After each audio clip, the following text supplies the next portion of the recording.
बिस्मिल्लाहिर्रहमानिर्रहीम, अस्सलाम वालेकुम। नाज़रीन, अमेरिका अब दुनिया में तनहा हो चुका है और ये तन्हाई अमेरिका के बेवकूफ़ाना इक़दामात और घटिया अज़ाइम के सबब ही है। अमेरिका जो कि सुपर पावर भी है तो चाहता ये था कि दुनिया में उसकी हुक्मरानी बरकरार रहे, तमाम ताकतें उसके आगे घुटने टेकें। ताहम अपनी हुक्मरानी बरकरार रखने के लिए अमेरिका की कोशिश ये होती थी कि जो मुल्क तरक्की कर रहा है या अच्छे ज़खायर हैं उस पर चढ़ाई कर दो। इस मुनाफ़क़त और बेहिसी के सबब अंदर ही अंदर कई ममालिक और ताकतें अमेरिका की मुखालिफ हो गईं, जबकि वाशिंगटन को अपने इन घटिया अज़ाइम की वजह से मुतादिद मरतबा मुँह की खाना पड़ी। अफगानिस्तान से जिस तरह दुम दबाकर भागा और यूक्रेन में जिस तरह जिल्लत उठाना पड़ी है वो पूरी दुनिया ने देखा है।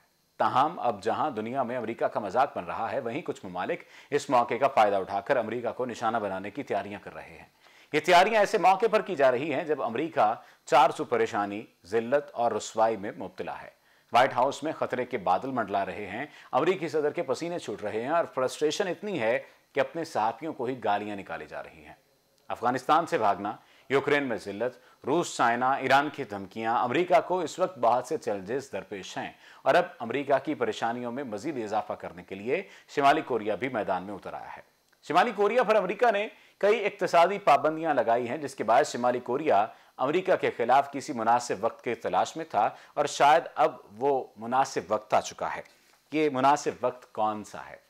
शिमाली कोरिया ने यह वाजे किया है कि उसने इतवार के रोज जिस बैलिस्टिक मिसाइल का कामयाब तजर्बा किया है वो बहीरा काहिल में यानी बहीरा काहिल में अमेरिकी जजीरे गुआम को निशाना बना सकता है।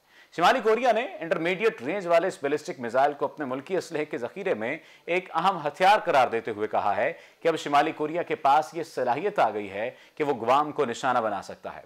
गुआम अमेरिका का इलाका है जिसे इंतहाई अहम स्ट्रेटेजिक जजीरा तस्वुर किया जाता है। अगर समझा जाए तो शिमाली कोरिया की जानिब से एक धमकी भी है और बड़ा ऐलान भी है। धमकी इस तरह है कि शिमाली कोरिया ने वाजे किया है कि अमेरिका किसी भूल में न रहे, हमारे पास इतना तगड़ा डिफेंस सिस्टम है कि अमेरिका के शहर तबाह हो जाएंगे। और साथ ही अगर देखा जाए तो शिमाली कोरिया की जानिब से यह ऐलान भी किया गया है कि अब मजीद सब्र नहीं किया जा सकता, अमेरिका पाबंदियां हटाए नहीं तो एक बड़े हमले के लिए तैयार रहे। प्योंगयांग ने अपने इस मिसाइल तजर्बे की कामयाबी की दलील के तौर पर कुछ तस्वीर भी जारी की हैं जिनमें देखा जा सकता है कि यह मिसाइल किस तरह लॉन्च किया गया है, किस तरह हवा में उड़ा और बहिरा जापान में मतलूबा हदफ पर जाकर गिरा। बताया गया है कि इस मिसाइल ने तकरीबन 30 मिनट तक प्रवास करते हुए 800 किलोमीटर का फासला तय किया। यह मिसाइल 4000 किलोमीटर तवील फासला तय करने की सलाहियत भी रखता है। शिमाली कोरिया ने इस मिसाइल को कई सालों की मेहनत का समर करार देते हुए इसे इंतहाई कारआमद हथियार करार दिया है। हवासोंग 12 नामी इस मिसाइल को जौहरी हथियारों से भी लैस किया जा सकता है। आखिरी मरतबा मशरकी एशियाई रियासत ने इस तरह के मिसाइल का तजर्बा सन 2007 में किया था। शिमाली कोरिया का कहना है कि इसे दुनिया की एक जायज जौहरी ताकत तस्वुर किया जाए। अमेरिका, जापान और जनूबी कोरिया ने नए रॉकेट तजर्बे को शदीद तनकीद का निशाना बनाया है और इस रॉकेट तजर्बे के बारे में बहुत सारी बातें की जा रही हैं। आलमी ताकतों का कहना है कि शिमाली कोरिया का जौहरी और मिसाइल प्रोग्राम आलमी अमन के लिए खतरा है। अक़वाम मुत्तहिदा ने भी शिमाली कोरिया के जौहरी और मिसाइल प्रोग्राम की वजह से इस पर पाबंदियां आयद कर रखी हैं। शिमाली कोरिया की कोशिश है कि वो ऐसी इश्तियाल अंगेज हरकत से अमेरिका को दबाव में लाए ताकि इस पर आयद की जाने वाली इक्तिसादी पाबंदियों को खत्म या नरम किया जा सके। शिमाली कोरिया ने गुज़श्ता हफ्ते ही अमेरिकी पाबंदियों को तनकीद का निशाना बनाते हुए इसे अपने खिलाफ दुश्मनी पर मबनी पॉलिसियां करार देते हुए धमकी दी थी कि वो अपने जौहरी प्रोग्राम और तवील फासले तक मार कर सकने वाले मिसाइलों के प्रोग्राम्स बहाल कर देगा। अमेरिका को भी ख्याल करना चाहिए कि वो अपने तमाम तर वसाइल और ताकत दूसरे ममालिक पर तबाही मचाने या पाबंदियां लगाने पर खर्च करने के बजाय अपने मुल्क पर तवज्जो दे, अपनी मईशत पर तवज्जो दे, अपने अंदरूनी मामलात को बेहतर करे ताकि दुनिया में जिल्लत और रुसवाई से बचा जा सके। अब सवाल ये पैदा होता है कि क्या अमेरिका अपने मामलात को बेहतर कर लेगा? लेकिन ऐसा लग नहीं रहा। अमेरिका अपने मामलात को बेहतर नहीं करेगा। अपने मामलात को बेहतर करने से मुराद ये है कि वो लोगों पर इसी तरह से जुल्म सितम करता रहेगा, वो इंटरनेशनल पॉलिटिक्स में इस तरह से अपना किरदार अदा करता रहेगा और ऐसा ही मनफी किरदार अदा करता रहेगा क्योंकि इसके अलावा उसके पास कोई और चारा नहीं है। वो धुनस से, धमकियों से काम लेता है और अपनी मईशत उसकी इसी तरह से चलती है। यहाँ पर लेते हैं एक छोटा सा ब्रेक और ब्रेक के बाद आपको यमन और मुत्तहिदा अरब अमारात के माबैन कशीदगी के हवाले से आगाह करेंगे। हमारे साथ रहिएगा।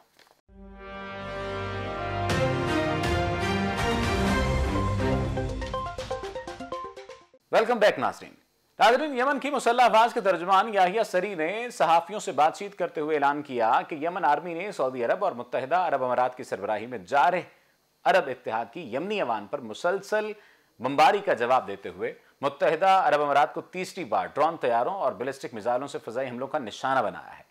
ये तूफान यमन ऑपरेशन था, जिससे पहले 2 बार ऐसे ऑपरेशन अंजाम दिए जा चुके हैं, यानी ये तीसरा ऑपरेशन था। याहिया सरी ने बताया कि इस ऑपरेशन में अबूज़ैबी के अहम मराकज़ को बैलिस्टिक मिसाइलों, ज़ुल्फ़कार और ड्रोन तैयारों समसाद 3 से निशाना बनाया गया है। उन्होंने कहा कि हमारे ड्रोन तैयारे और मिसाइल ठीक निशाने पर लगे हैं और मतलूबा अहदाफ को निशाना बनाने में कामयाब रहे हैं। मुत्तहिदा अरब अमारात की वजारत दिफा ने हमेशा की तरह पहले तो इन हमलों का इनकार कर दिया, लेकिन जब खुद अमाराती शहरियों ने ही इन हमलों की वीडियोज़ शाया करना शुरू की तो इसकी तस्दीक करने पर मजबूर हो गई। इसके बावजूद अमाराती वजारत दिफा ने यह दावा किया है कि अंसारुल्लाह यमन की जानिब से सिर्फ एक बैलिस्टिक मिसाइल फायर किया गया था, जिसे हवा ही में मार गिराने में कामयाब रहे हैं। इस तरह यह दावा भी किया गया है कि इसमें कोई माली नुकसान नहीं पहुंचा और फजा में तबाह होने वाले मिसाइल का मलबा आबादी से बाहर सहराई इलाके में गिरा है। इससे पहले अंसारुल्लाह यमन के गुज़श्ता फ़ज़ाई हमले के रद्द-ए-अमल में अमारात ने दावा किया कि इसने अंसारुल्लाह के रॉकेट लॉन्चर तबाह कर दिए हैं, लेकिन बाद में मालूम हुआ कि निशाना बनने वाली चीज़ कुछ और थी। मीडिया ज़राए के मुताबिक अंसारुल्लाह यमन के फ़ज़ाई हमलों के बाद अबूज़हबी एयरपोर्ट की तमाम फ़्लाइट्स मुअत्तल हो गईं। इसी तरह मीडिया ज़राए ने अबूज़हबी में कई धमाके सुने जाने की तस्दीक की है।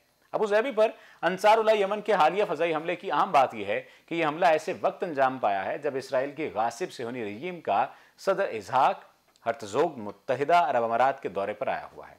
वो कल ही अमारात आया और अबूज़हबी के वलीअहद मोहम्मद बिन जायद और मुसल्लह अफवाज के सरबराह से मुलाकात की। एक सिहोनी अखबार एंटली टाइम्स ने इसहाक हर्तज़ोग के दौरा अबूज़हबी का असल मकसद मुत्तहिदा अरब अमारात पर अंसारुल्लाह यमन के फ़ज़ाई हमलों की रोकथाम बताया है। इस इब्री जुबान में शाया होने वाले अखबार के मुताबिक कल रात ही दोनों सरबराहान ने इस मसले पर गुफ्तगू की है। एंटले टाइम्स के मुताबिक सिहोनी रजीम और मुत्तहिदा अरब अमारात के सरबराहान के दरमियान अंसारुल्लाह यमन के फ़ज़ाई हमलों की रोकथाम के लिए मुअस्सर इक़दामात अंजाम देने के बारे में मुआहिदा तय पा गया है। अखबार ने इस बारे में मज़ीद भी तफसीलात के बारे में बात करना थी, लेकिन फिर ये बात सामने आई कि हम बहुत ज़्यादा बातें नहीं बता सकते। कुछ दिन पहले ही अल खबर अल यमनी नामी न्यूज़ वेबसाइट ने यमन की मिलिट्री इंटेलिजेंस से वाबस्ता एक बाखबर जरिए के जरिए बकौल उनके, यानी खुद तो खबर दी ही दी, लेकिन एक और खबर का हवाला दिया कि मुत्तहिदा अरब अमारात पर तबाहकुन फ़ज़ाई हमले की मनसूबाबंदी की जा रही है। इस हमले में अमारात के 50 अहम और हसास मराकज़ को निशाना बनाए जाने का इम्कान पाया जाता है। इस रिपोर्ट में यह बात कही गई थी कि सैलुल अरम यानी अल अरम सैलाब नामी इस ऑपरेशन में 300 के करीब ड्रोन तैयारे, 50 बैलिस्टिक मिसाइल और 46 क्रूज मिसाइल बरूए कार लाए जाएंगे। अल अरम का सैलाब इस सैलाब की जानिब इशारा है जिसका जिक्र कुरान करीम की सूरह सबा में किया गया है और वो अज़ाब इलाही के तौर पर कौम सबा में आया था। रिपोर्ट में मजीद कहा गया है कि यमन के आला सतही सियासी और फौजी सरबराहान इस ऑपरेशन की मंजूरी दे चुके हैं और बहुत जल्द ये ऑपरेशन नफ्सियाती जंग के मरहले से उबूर करके हकीकत का रूप धारने वाला है। जबकि यमन के वज़ीर दिफा जनरल मोहम्मद अल आतफी ने जुमे के रोज अपने इंटरव्यू में बताया कि करीब शुरू होने वाले नए मरहले में दुश्मन के मरकज में वाक़ स्ट्रेटेजिक फौजी और इक्तिसादी मराकज़ को तबाहकुन हमलों का निशाना बनाया जाएगा। हम ऐसे मराकज़ को निशाना बनाएंगे जिनका दुश्मन तस्वुर भी नहीं कर सकता और ये इक़दाम यमन के तूफान ऑपरेशन के तहत यमनी अवाम का कानूनी हक है। वाकई ये हक है, लेकिन क्या इस हक को वही हैसियत हासिल है? सऊदी अरब की सरबराही में जारे अरब इत्तेहाद ने गुज़श्ता चंद हफ्तों से यमन के मुख्तलिफ शहरों में आम शहरियों को शदीद फ़ज़ाई हमलों का निशाना बना रखा है। अंसारुल्लाह यमन अब तक कई बार सऊदी अरब और मुत्तहिदा अरब अमारात को अल्टीमेटम दे चुकी है कि अगर ये जारहियत बंद नहीं की गई तो वो जवाबी कार्रवाई का मुकम्मल हक रखते हैं। हाल ही में सऊदी और अमाराती तैयारों ने यमन की एक जेल को बमबारी का निशाना बनाया था, जिसके नतीजे में सैकड़ों कैदी जाँ बहक और जख्मी हो गए थे। यमन के खिलाफ जारियत के दौरान जारे सऊदी इत्तेहाद बारहा यमन के इंफ्रास्ट्रक्चर, अस्पतालों, स्कूलों, बाजारों और आम शहरियों को वहशियाना बमबारी का निशाना बना चुका है। सऊदी इत्तेहाद के इन जंगी जुराइम पर अक़वाम मुत्तहिदा और दीगर आलमी इदारों ने भी मुजरिमाना खामोशी इख्तियार कर रखी है और ये मुजरिमाना खामोशी उस वक्त तक कायम रहेगी जब तक ये वाज़ेह नहीं हो जाता कि इस तमाम तर वाक़े के पीछे कौन है। ये बात तो कमोबेश सभी लोगों पर आया है कि इस तमाम तर सूरत हाल के पीछे इसराइल है और इसराइल किसी न किसी तरह से अमेरिका को इसके लिए इस्तेमाल कर रहा है। अगर अपने हालात को ये बेहतर कर लेते हैं, आपसी इत्तेहाद को बेहतर कर लेते हैं और अपनी सफ़ों को ये तरतीब में ले आते हैं तो शायद ये मसले हल हो सकते हैं, लेकिन गालिबन ये मसले हल होने वाले नहीं हैं। ये जंग बढ़ती चली जाएगी। देखना यह है कि जंग कहाँ तक पहुँचती है, इसका आगाज़ कौन करता है। अपने मेज़बान को दीजिए इजाज़त। अल्लाह ने के बाद।